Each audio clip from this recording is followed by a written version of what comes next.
Thank you. Thank My you. It's great to pleasure. be here. I'm excited. Larry and I have connected on the podcast medium before. It was a while ago. We had a great visit about all kinds of things, a lot of shared connection all over, the world really, but specifically the East Side and interwoven with, my primary career at Guild. We had a great time doing that. And of course, we run into each other, it seems like all the time. And just grateful for you, Larry, and what a great friend you are to us. And of course, Phil, very good friend, buddy, fellow raconteur and I've learned so much from you and all kinds of things: how to drink well, smoke well, even cook well, and all kinds of things. But one of the cool things that we have in common is this time we've spent at the Big Green Machine, Starbucks. And I thought it would be fun just because over the years, Phil and I have always kind of, laughed and cried and commented on our time in the 90s back when Starbucks was cool. No offense, Larry. uh, and I have a daughter who works at the Starbucks in Duval, and I'm always bringing up, back in the Back, 90s, yeah. we introduced the caramel macchiato Hmm. and the frappuccino, and all these fun things. So I thought it'd be fun to just talk about that time in Seattle. I think it was a cool time to be in coffee, even if it was just to put a couple bucks in our pocket for the next college class or whatever. And then, of course, how it has kind of evolved and changed. But I wanted to start with Phil Meach, who probably still remembers his partner number. Phil, is that true? 213541. And you worked at which stores? I started at Overlake Village, store number 369, and worked kind of the East Side suite, Crossroads Mall, the Crossroads drive-through, Evergreen Village on 140th, and certainly subbed in some shifts in downtown Bellevue. Yeah, sure, sure. And I worked at, I don't remember the store number, but you probably do. The one that was by Barnes and Noble forever. It was just a little one, 306. 306. And then I helped open, just because I was the only guy willing to wake up at the time, the one that was at the Bellevue Transit Center, somewhere around, I don't know, 94, 95, somewhere in there. And I joke, a Frappuccino came on board. You could walk into the coffee shop and you could see, all those bins, right? Remember? Yeah. And you could get all the things, And I Mm-hmm. remember, people would like, I like the Yukon Gold, Yukon blend or anyway, tell us a little bit, Phil, real quick, and about some of your memories at Starbucks in the 90s in the Seattle area. Boy, it was a magical era because Starbucks was really taking off in the early 90s. And the stores had some of the things that I really admire about Starbucks that are probably still true today is the influence culturally that it wasn't, and almost to quote probably Howard, maybe Howard Schultz, maybe Howard Behar, is that it was not about being a coffee store per se. The mindset was always very much we're not in the coffee business serving people. We're in the people business. We happen to serve coffee. And that mindset went so far into guiding the master umbrella that would influence all of the other decision paths. Is this right for us to do? Is this not right for us to do? By remembering that first and foremost, the retail coffee enterprise is about a consistency in the chaos of everyday life. That you can count on your coffee bar to set the tone for the day, to reset after some kind of a big bump. There was something enduring and romantic about the steadiness of a well-run retail coffee store that really did put people first. So all credit to Starbucks. 30 years later, when I'm consulting with new wholesale clients, I tell them the number one thing that they should do is go spend a lot of time inside of a Starbucks and look at how they put a priority on acknowledging people when they walk into the store and little touches. The music is at the right level for the customers. It's the type of music that's right for the customers, maybe not so much the staff. It's really just, it's others centric, it's customer forward of making people feel welcome. And true to the old wisdom of Coco Chanel, you might, with a lot of people, forget what they may at some point have said, but you're never going to forget how they made you feel. And that is an enduring, lifelong principle that probably speaks to, I think, the overwhelming reputation and success that Larry's had in multiple stores, and why people seek him out and find the comfort in his hospitality is he lives that life of others centric. No, that's awesome. And Larry, you and I talked about this. We met at a Starbucks. You were at the base of the um boy, Civica. now it escapes me. What's the name of that building? Civica. The Civica Civica. building. And your artwork was on the wall, photos that you had taken in Italy.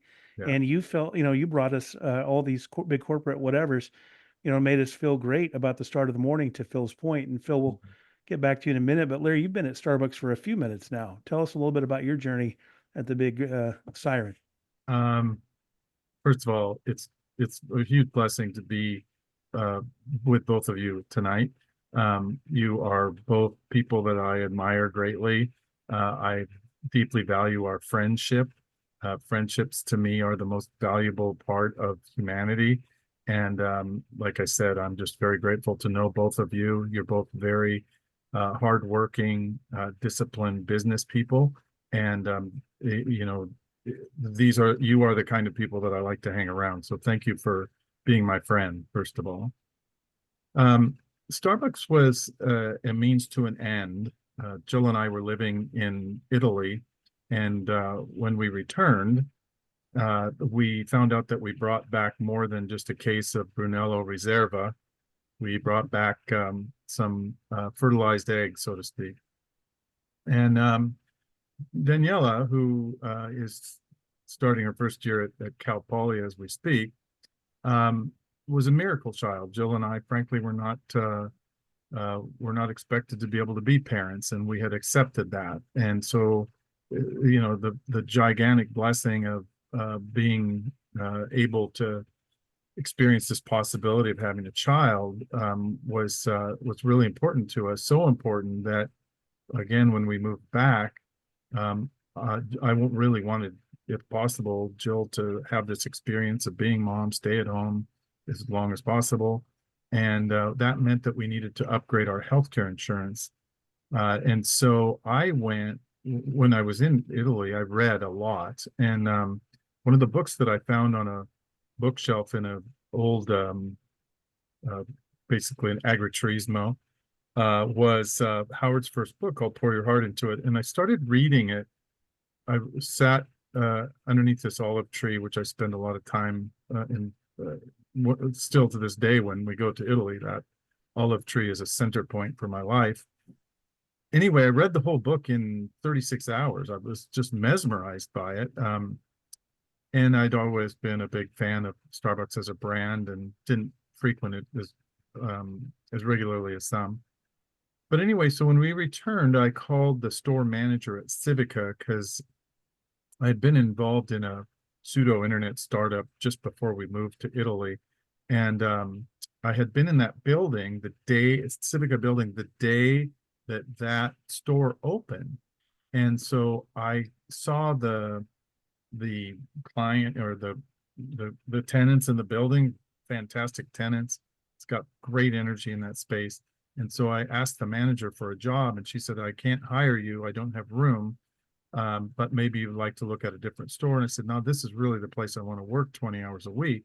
And she confirmed that for working 20 hours a week, I could earn full-time medical, dental, and vision for the two of us, soon to be three.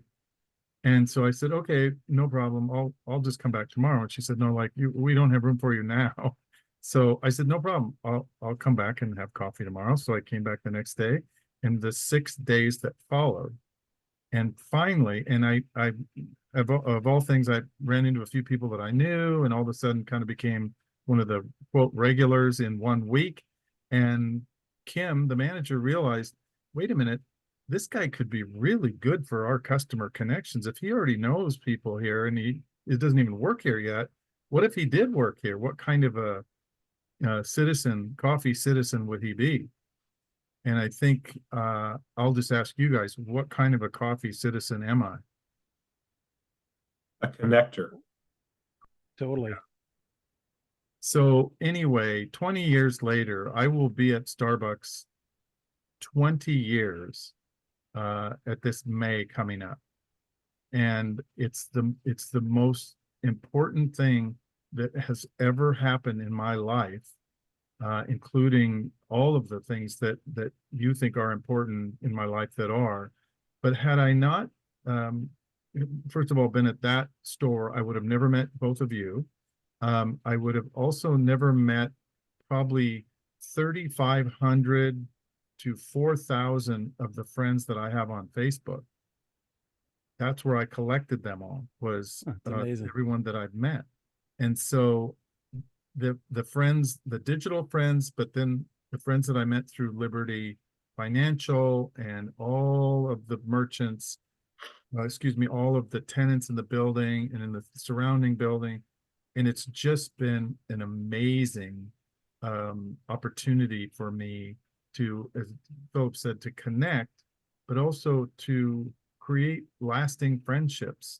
The friendships that I have, two of which are with you two, are some of the most important people that I know in my life. And again, it's really all because Starbucks said yes to me working 20 hours a week.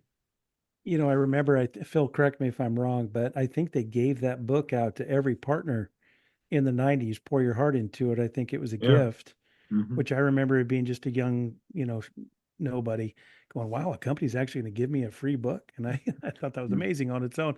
And I read it as well. And I read it quickly. I mean, it was fantastic. I love the history. I love what, Howard's experience in Italy and what he was trying to do, and connecting with Pete and all these different things, all the different connectors that now we kind of take for granted. But I think that was one of the first times that the phrase "third place" Mhm. was really making some headway. And I remember thinking about that, going, "Wow, yeah, in Europe they have the piazza, they have these places, they have these cafes, they have all these things that that really, frankly, the United States didn't have a very good way to define that, I don't think, up until that point. I suppose the occasional diner might Mm. have the guy sitting up at the booth with a 50-cent cup or something, but I mean, it really changed the culture of the United States, I think. Read a book, work on your laptop, do your homework, have a business meeting. You want to get coffee. Even today, my business coach says, how many coffees did you set up this week? I mean, that's just a thing. It's in our vernacular. Mhm. So it was a really big impact, and impacted, I think, just the way that we live and operate now. And now we have, what, two generations behind us three that are growing up with it, just kind of natural. I joke with my youngest son sometimes, if we cut open his stomach, um, a bacon Gouda sandwich might fall out. I mean, he had a few of them along the Yeah. way. Anyway, Phil, what would any moments? And we'll get off the Starbucks part here in a second, but anything in the '90s, customers you remember, stories, anecdotal things that were kind of fun or still hang with you? I think probably two things overarching is I got into coffee because I wanted to dabble in it and play with it like a craft and understand creation and working with that creation. I think I stayed for the people. Um, for me, the big E on the eye chart is that coffee, more than anything else, is just a good excuse to have conversation. And that can take place at the local coffee bar. It's certainly I think we think of it as the universal beverage of hospitality when somebody comes to your home. And you might throw tea in there and some other drinks, but coffee just overwhelmingly is at the center of that. So that idea of the third place and a place to connect, that's not really your home or your office, or workplace, but it can sure function well as an extension of each in that process of connecting, whether you're connecting with other people going together, or you just need to connect with your local barista and have that sort of deep sigh that everything's going to be okay, or that your day is pacing the way that you hope that it would. And I think that's the enduring quality. And on top of that, it was something of I'd almost say an equalizer. I might try to find a better term, but you look from the bar side out into the line of customers, and there's 15, 20 people, and you've got run through the gamut of vocation, all ages these days, professional vocations, doctor, nurse, lawyer, construction worker, teacher, name the scope of job that people might have, student, and everybody's there. I might almost be quoting a line from Pour Your Heart Into It, but everybody's there getting the same $2 cappuccino. Well, that was in the 90s, so maybe we say $5 or $6 cappuccino in 2024. But I think that was something of the idea is, regardless of background and past and your spectrum of what you might do in a day, there's something about everybody coming together for a drink that's remarkably consistent, based on espresso. Yeah. Yeah, like that's to- go Mike, ahead. Yeah. I want to just throw something in here that I think God was preparing me to work at Starbucks when we lived in Italy, because our landlord, Piero Farsetti, he owned a very busy cafe, bar, and gelateria. And so I got to see from the inside out exactly what coffee culture in Italy was like. And obviously that's what Howard was smitten with. And so it again, it was a blessing in kind of occurring while we were living in Italy that I didn't realize. And so when I became a Starbucks partner, it was kind of like, well, my cultural training is already done. I did it over in Italy.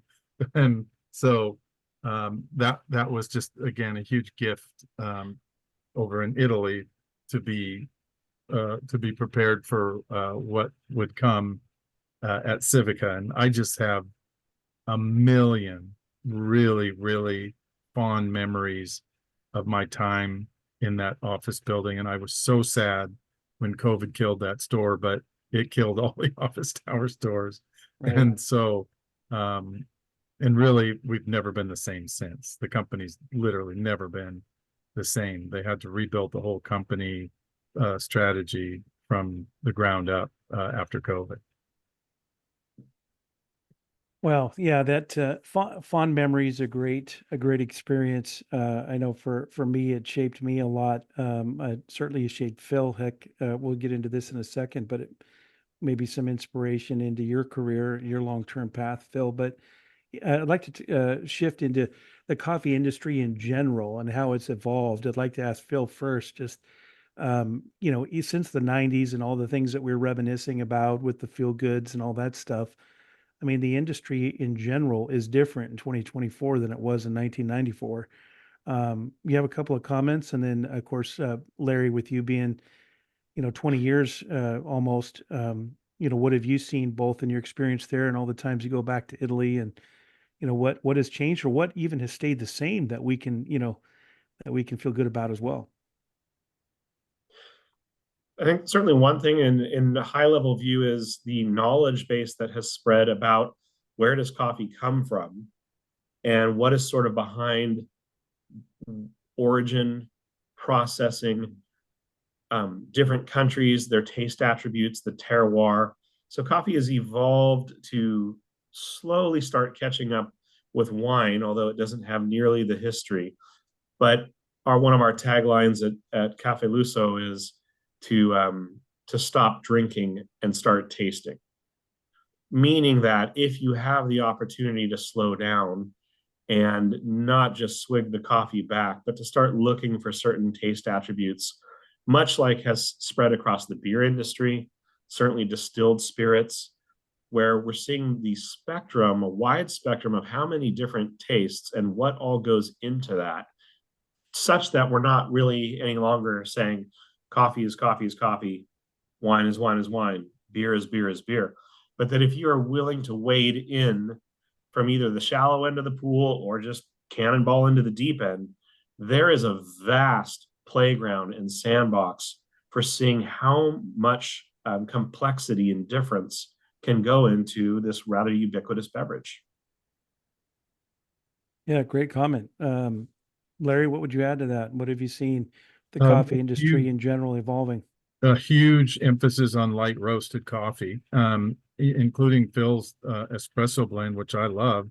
That compared to Starbucks still roast very dark their espresso beans, but with the really with the flavor profiles changing to where guests wanted a cappuccino to taste a little bit more like a European cappuccino instead of a Starbucks cappuccino.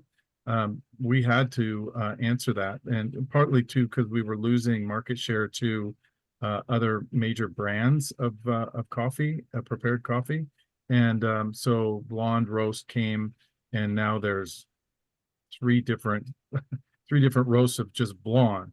So that's one thing that's changed. I think there's so many things that that Starbucks has tried to keep the same, but really needed to change in order to perform well. One of the biggest challenges that Starbucks has now is too many products, way too many products, and that has made the company a bit of a mess in terms of where do you start if you're going to diversify or reduce anything. What where start when you've created this monster of different well, just take foam, for goodness sakes. We're now making billions of dollars a year selling foam, $1.50 at a time, to go on top of anything you want. And so the younger, the 12 to 19 demographic, they order foam on everything. And it's that's one of the things that's changed is, we used to put the foam down this drain, right? Totally. No, now we put the foam in a blender with 2 pumps of caramel and a packet of salt, and then put caramel drizzle on top of that. So, and again, that's $1.50 upcharge. So I think 2 out of every 3 orders in Bellevue in the 90s was a double tall non-fat no foam latte. exactly. So there's a fun swap. Foam is in fashion, but that's just a couple of them. And I think, to be just completely transparent here, my reason for being at Starbucks has not changed. And so I've got my hands in everything, but I'm responsible for absolutely nothing. And I want to keep it that way. And awesome. Every year when we have the conversation, it's called, with your manager, the managers have that piece of paper that's got these 5 questions on it, and the managers are greatly incentivized to promote from within. Well, Larry's been a barista for almost 20 years, and he doesn't want a promotion to anything other than barista. That's it. That's all I want to be. I want to be a really good barista. I want to be a great community champion, and I want to own the values of the company and help share those. But with respect to my position, I am a barista, and I will leave as a barista 20 however many years later. So anyway, Yeah, that's the HR department is probably thumbing through your file going, now, how come this guy can't get a promotion? What no, is his deal? the good news is I am very well invested in relationships with the C-suite of the company. So the chief people officer is a nice friend of mine. She knows exactly what I'm doing. What the goal? Yeah. Yeah, no matter what my files. I love it. Anyway, as all of us lived in the Seattle area over the last 30 years, a lot of brands have come and gone. Tully's was trying to compete by being across the street from every Starbucks. I think that was what he was trying to do, or he even came out and said a few times. And for a minute, it looked like he might have been able to, do it. Phil, did you work at Tully's at one time? That was where I started initially over 30 years ago, prior to stepping into a role at Starbucks. Yeah. Tully's was first. You cut your teeth at Tully's. I did. Yeah. I mean, so there was other brands that have again come and gone. And, and I like to think back to some of the other fiercely independents that were in Seattle in particular, and a couple of them are still around. Espresso Vivace, Cafe Vita gone through a little bit of ownership change. And others have kind of risen through the ranks and now have kind of disappeared. I can think of something like Stumptown, for example, that's still around, but certainly not in the way that they were or how they wanted to start. And I think they were a Portland-based brand initially. and I think they've been gobbled up by a big multinational whatever. And you can see their bags on the shelf, but I don't know that I've seen a Stumptown Cafe in a while. So what, I mean, tell, maybe Phil, maybe you can speak to this. You're daily involved in this. How is the coffee cafe? How has that changed, evolved? Where's everybody going? Where did they go? Where are they going next? I don't know. It just seems like there was something going on, and then now there's sort of not, but then there's still, I don't know. I'm confused. What would you say to that? Well, I think a lot of different pieces are always in motion. I think ultimately, to use your example, Stumptown's sort of contracted back to less physical cafes in other areas and focusing more on their hometown of Portland. There's still, as you mentioned, also some of the rugged independents that have one location, two location, three location that just continue to do their thing and by choice not expanding. I think David Schomer, who much the credit is due from the industry, at one time said, I don't think I can ever have more than three locations and do this really well. And give him credit for staying true to that since he published it in the late 90s. I don't think he's ever had more than three locations, despite offers from around the world, Oh, I come and bet. set up here and do this. So with anything as, I think, as widely loved as coffee, you're going to see a lot of different lanes that different operators can choose. And it seems like the ones that are the most durable over time are the ones that know their lane and have a stronger discipline to say no at any offer that comes across the plate, as opposed to finding some crazy thing to say yes to. And nothing wrong with lofty goals and going after and achieving lofty goals, but I think as I look back, in a lot of things in business, there's no called strikes. And if you don't like the pitch because you don't understand it, even if it's going across the plate, you don't have to swing at it. You can just let them keep going across the plate until you see the pitch you want to swing at. And so as that relates operational, if you're going to try to live purely by chasing trends, you're going to wear yourself out at some point. That's a very hard pace to keep up with, as opposed to how can we do fewer things and do those fewer things better. I think What, there's yeah.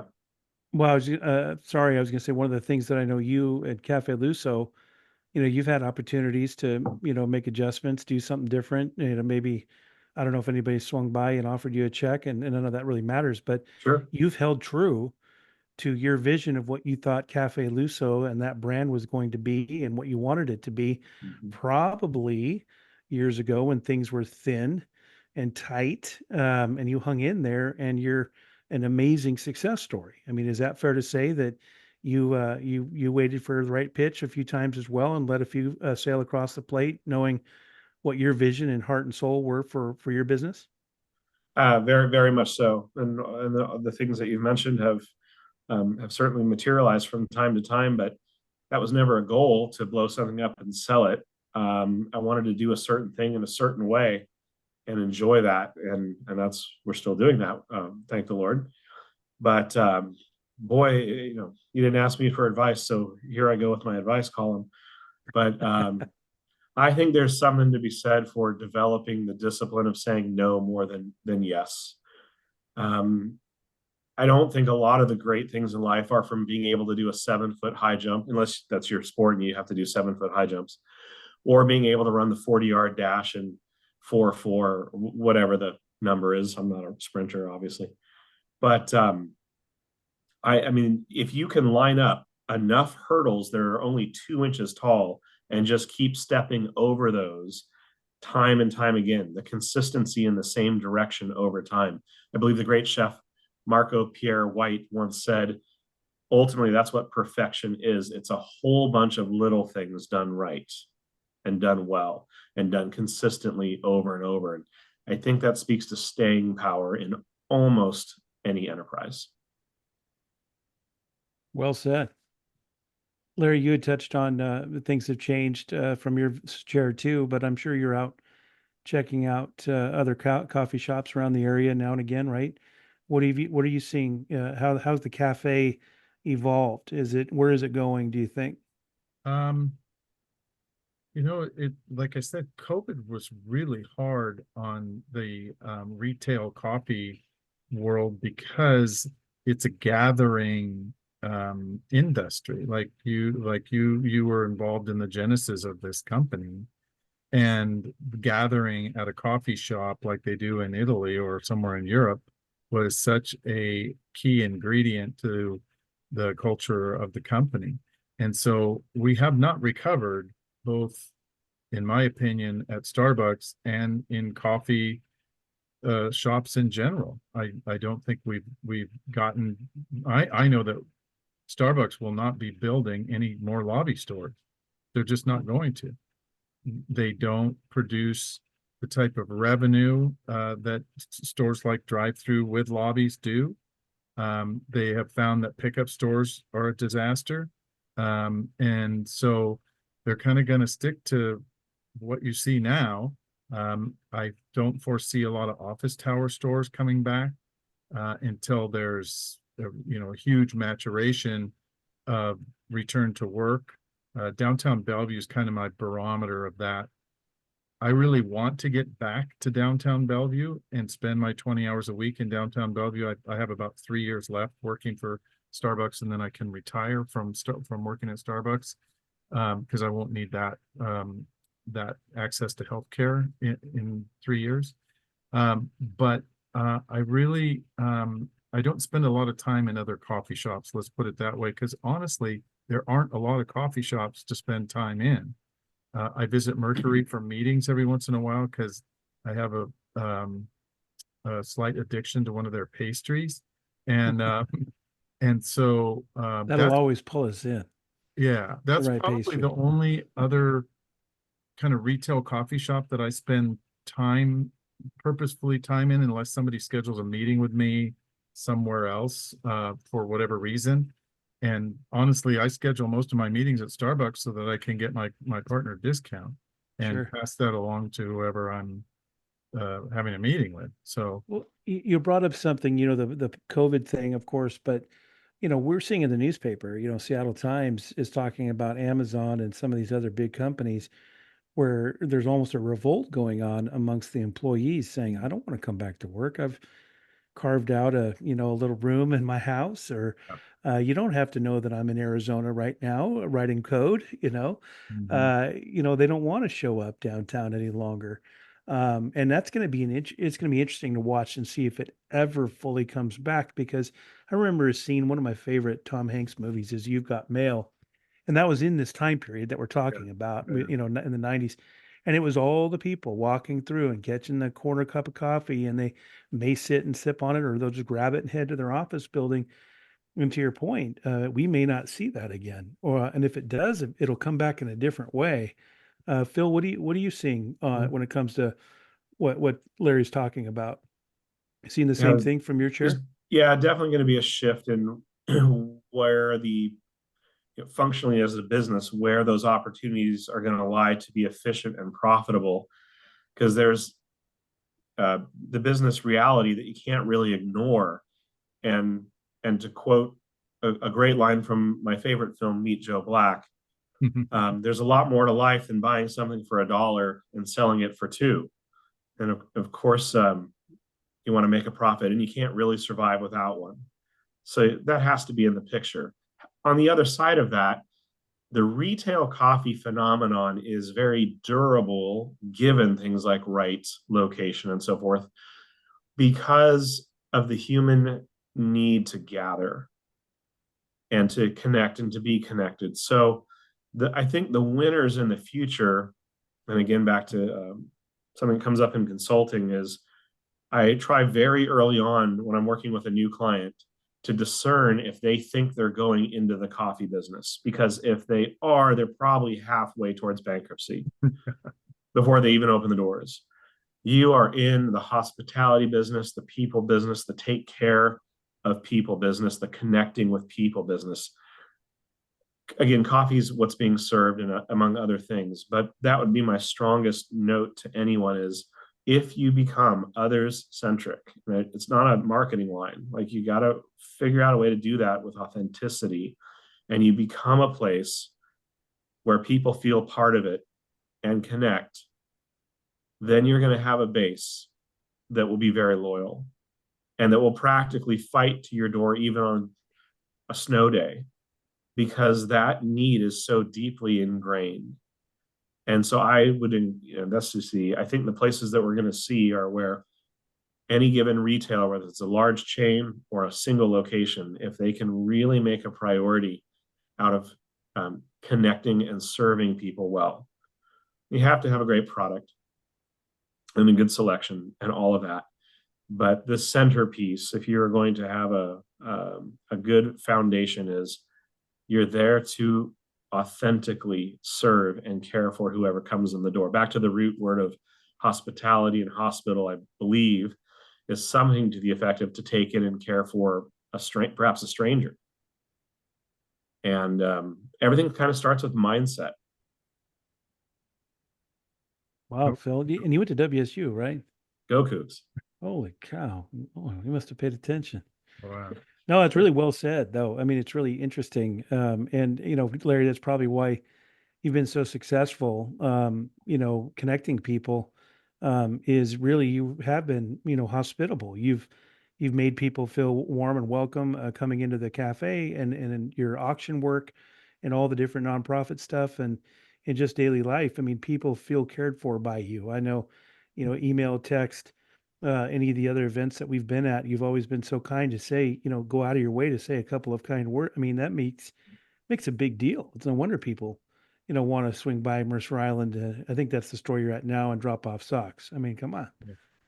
Well, another quick thing I wanted to share is, so Starbucks, as Philip said, the way that business has evolved now is different than when you all started with Starbucks at the beginning. The whole company strategy has really changed, and so now the retail experience has to be, in order for these stores to succeed because of the cost of doing business and everything that goes along with it, is it has to have more than one store in a store. So the Mercer Island drive-through store sees about an average of 1,100 transactions a day, one store.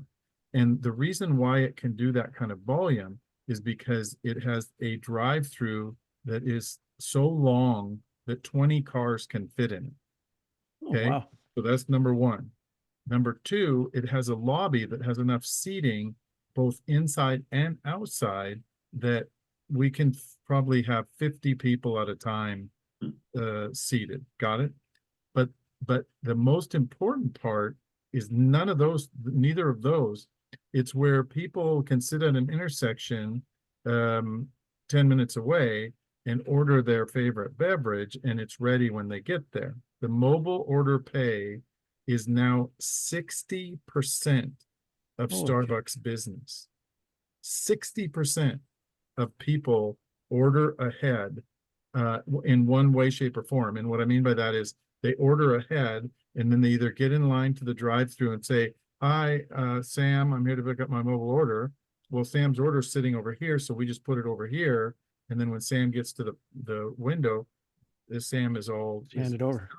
So I don't think Starbucks will build a store again that doesn't have this potential for 3 different stores in one location, because that allows them to scale at a very predictable outcome. That, and then also we're giving people 3 ways to connect.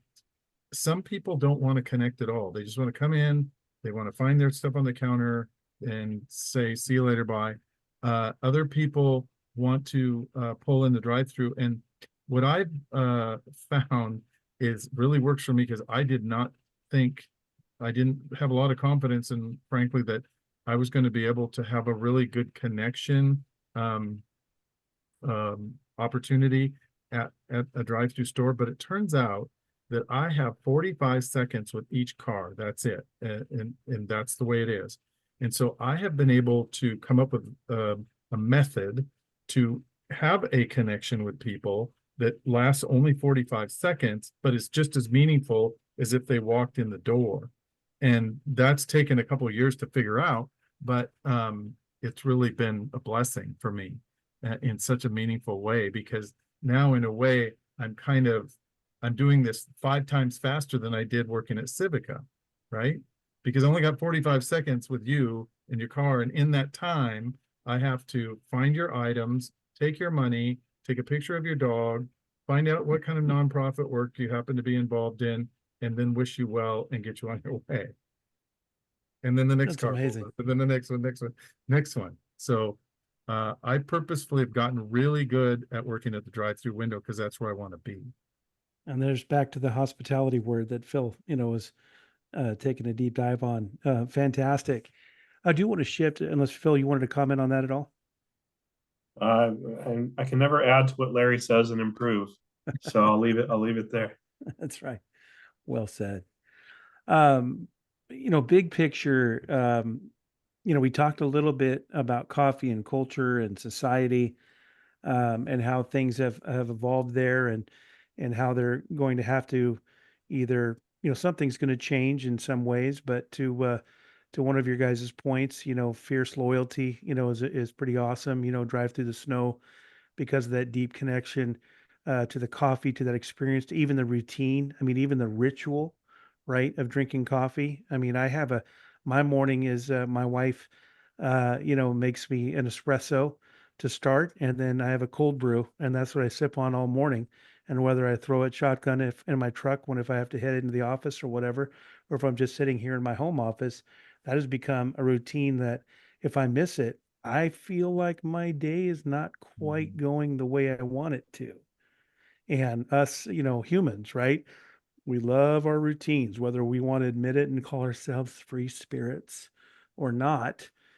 We love that stuff. And coffee is a big part of that, right? And anyway, I always thought that was a cool part of what we're doing. Um, Before we wrap up, probably just another 10 minutes or so, I did want to talk a little bit big picture on, and maybe Phil, you can address this potentially more so than the rest of us.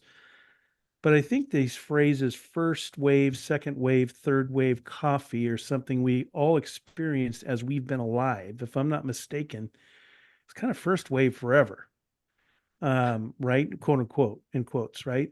And then the second wave, I would want to say, is this Starbucks phenomenon we've talked about, 90s coffee, cafe culture, fire up the laptop, do the homework, all that stuff. And then this third wave thing showed up. And then Phil, I'd like you to speak to that. Like what is third wave coffee, if you don't mind sharing? And then is there another wave coming, or are we going backwards? Like, is there something that we need to be aware of in the coffee culture, and dumb it down for us? Yeah, I'm not sure what wave we're in. We might be in the 7th wave or something like that today. It's amazing the staying power of branding. Third wave was coined by my our industry colleague Trish Rothgeb, who now is at Wrecking Ball in the Bay Area, in 2002, in sort of an off-the-cuff interview about what she was seeing insofar as quality waves. So first wave was a little bit more planes, trains, and automobiles, 1960s, 1970s, coffee widely available, pre-ground, automatic, whatever. Second wave was probably more of the promulgation of coffee as a social phenomenon. So thank you, Starbucks in the 80s, and thank you, Pete's, and maybe Gloria Jeans, and maybe the Coffee Connection, George Hallott on the East Coast, and many others. Third wave, at least I think as Trish was kind of dropping a attack on it there 20 plus years ago, was more about understanding the coffee itself. So that's connection to a particular farm, and not just this coffee's from somewhere in Central America. It's from this country. And it's now not just this country, it's from this city. And it's not just this city, it's this farm, and it's on this side of the hill, and it's this cultivar. And then when we have that ingredient, we're roasting to highlight things that are unique about that, all what I just said. And plus, there's a relationship with the grower, and there's economic considerations, there's sustainability considerations, such that the end consumer receives a bigger buzz, not from the caffeine, but from the information available that gives meaning and value to why they continue to select XYZ over and over and over again. And that gets wrapped up into branding in the sense of my favorite question to ask is, what's a brand? And a lot of people seemingly go right to it's an identity. Fine. I'm not the branding police on the grammar there, but I would like to suggest a great definition for a brand is the promise of an experience. And so if you want to be really durable, you had, by goodness gracious, figure out what that promise is and then do everything you can to deliver and execute on it and to keep delivering, keep the promise. So that's a wrap up of the third wave. It's just odd that it seems it takes about 20 or 30 years for us to hit the next wave. So tongue in cheek, I don't know if we're in fourth wave yet. Is fourth wave going to be picking apart the details of the other ingredient in coffee, the water? Or is it going to be something more about roots getting back to profound hospitality? Will Guidara's book comes to mind, Unreasonable Hospitality, which is a benchmark that everybody in food and beverage should read immediately. It's been out for a while, but it's absolutely fantastic.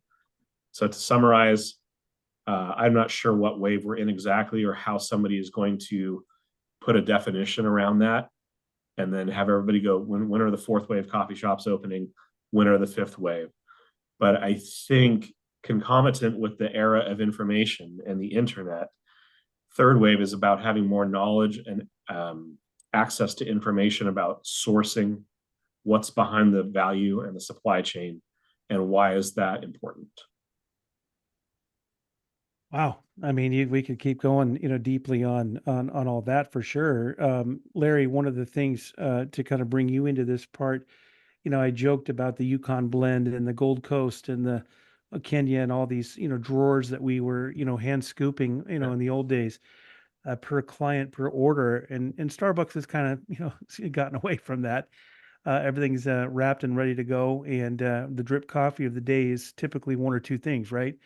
So what do you think? How would you comment on that? I mean, you've experienced coffee at the greatest places in the world in Italy, right? I mean, you've experienced the culture and the connection and all those things. What would your comment be on this sort of evolution in maybe our palates? Maybe it's for the nerdery of it. Maybe it's for feeling better about where we're buying our coffee from. I don't know. Do you have any comments on that?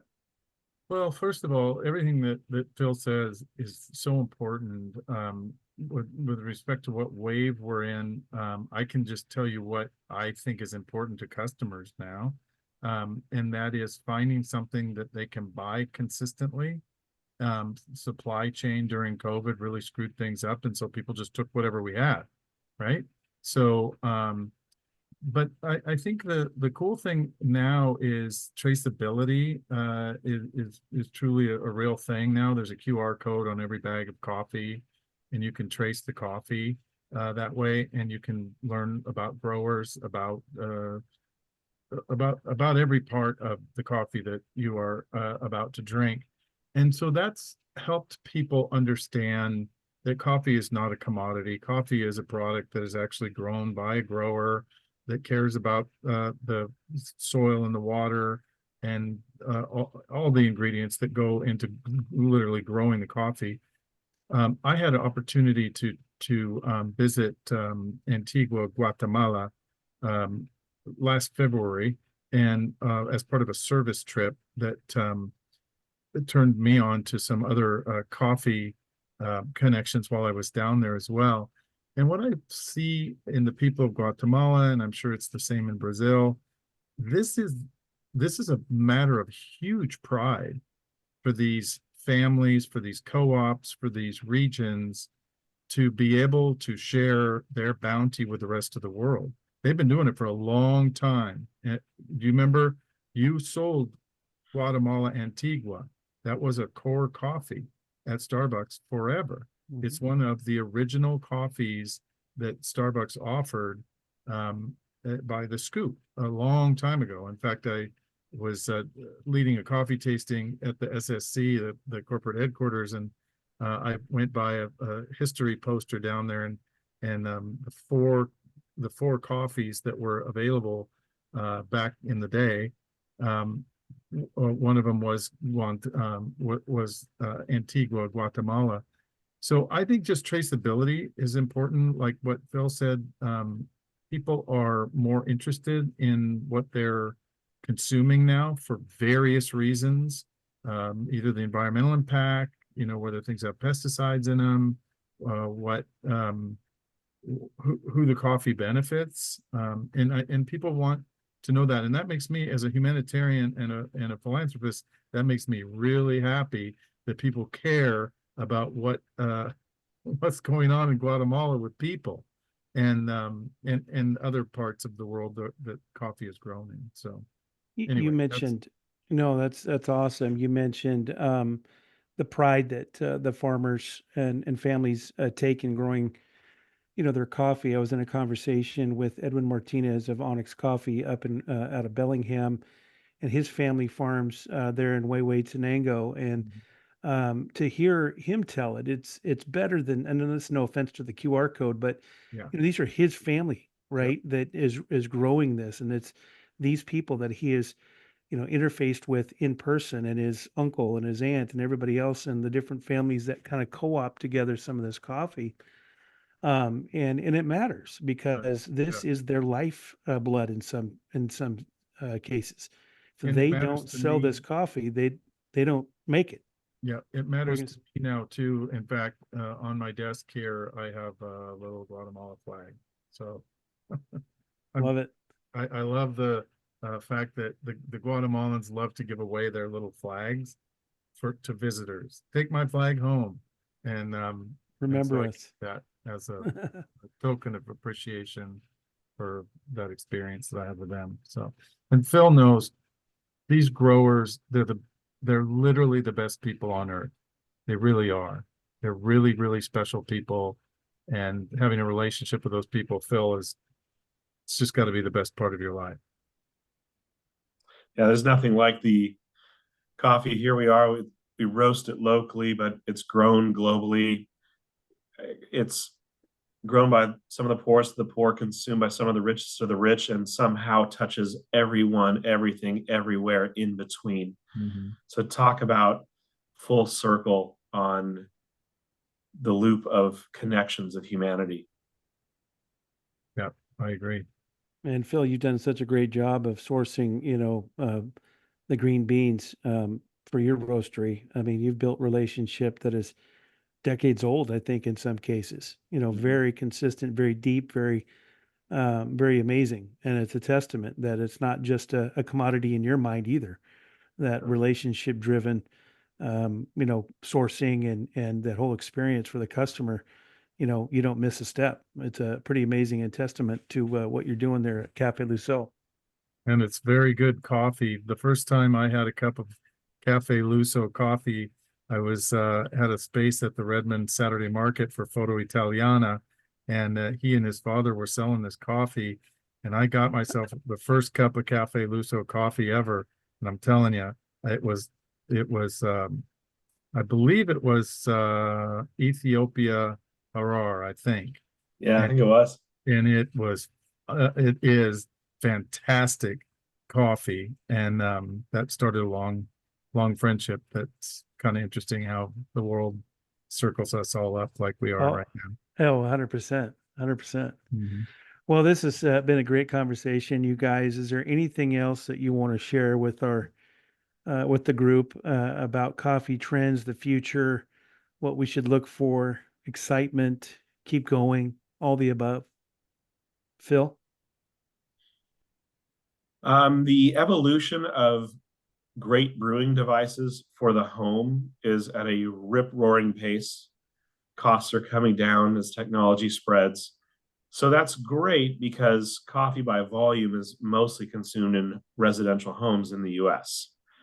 But I hope that we continue to see a good proliferation of physical cafes, coffee bars, for all the reasons that we've been talking about the opportunity to connect and explore and learn and stay curious and have fun with coffee and meet up with others. So only, I don't know, advice, but I would just encourage people to find somebody you haven't seen in a while and offer to buy them a cup of coffee, ask them how they're doing. That's awesome. Larry? I'll just close with something really important to me that's happened in the last week. Last Wednesday, a gal pulls up in a Lexus, and I gave her her 12-ounce cup of brewed coffee, and I said, "What are you up to today?" Which is kind of my standard question. And I had never seen this gal before, and she said, "I'm taking this cup of coffee to my dying husband."